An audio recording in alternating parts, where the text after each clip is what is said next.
যে কোনো ষড়যন্ত্র মোকাবেলায় আজ থেকে আওয়ামী লীগ মাঠে নামলো, এমন হুঁশিয়ারি দিয়ে আওয়ামী লীগ নেতারা আছেন সন্ত্রাস আর বোমাবাজি করে ক্ষমতায় যাওয়ার দিন শেষ। আওয়ামী লীগের বিক্ষোভ সমাবেশ দলের নেতারা বলেছেন শেখ হাসিনার অধীনেই আগামী নির্বাচন হবে।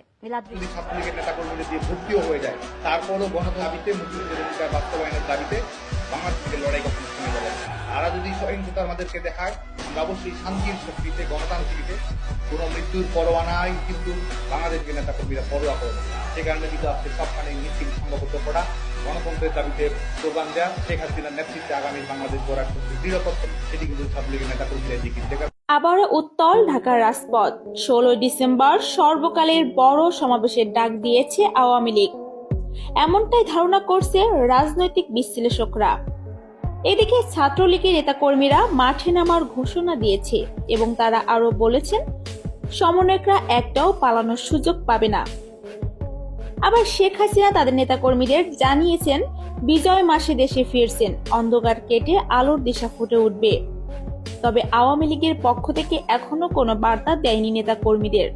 তবে এদিকে ডক্টর ইউনূস সহ সমন্বয়কদের কঠোর বার্তা দিলেন শেখ তন্ময়। তিনি বলেন, আমরা বঙ্গবন্ধুর আদর্শে গড়া সৈনিক, আমরা আওয়ামী লীগকে মনে প্রাণে ভালোবাসি। একটা পক্ষ ষড়যন্ত্র করে আমাদের নেত্রীকে দেশ ত্যাগ করতে বাধ্য করেছে। মাননীয় প্রধানমন্ত্রী শেখ হাসিনার নেতৃত্বে আমরা আবারও রাজপথে থাকব। শেখ তন্ময়ের এমন বক্তব্য দেখে অভিনন্দন জানিয়েছে বাংলাদেশের সাবেক প্রধানমন্ত্রীর পুত্র সজীব অজিত জয়।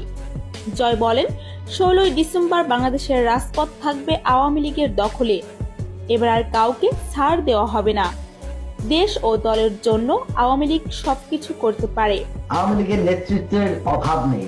আমি সজীব অজিত জয় আছি, বঙ্গবন্ধুর নাতি। আমি আওয়ামী লীগের সাথে আছি। আওয়ামী লীগ আমি ফের ক্ষমতায় আনবো।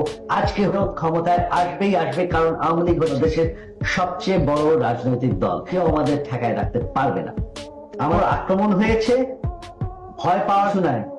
71-এ আওয়ামী লীগ লড়াই করেছে। 71-এ আমরা শেষমেশ হাতিয়ার তুলে বাংলাদেশ স্বাধীন করেছি। 75-এ চেষ্টা করা হয়েছে লীগকে শেষ করে দেওয়ার। আওয়ামী লীগের নেতা বড় বড়দের সম্পূর্ণ নেতাদের হত্যা করা হয়েছে, পরেও আওয়ামী লীগ টিকে আছে। আজকে আওয়ামী লীগ তাকে অনেক শক্তিশালী পজিশনে আছে। আমাদেরকে রাখতে পারবে না। আওয়ামী লীগের নেতৃত্বের অভাব নেই।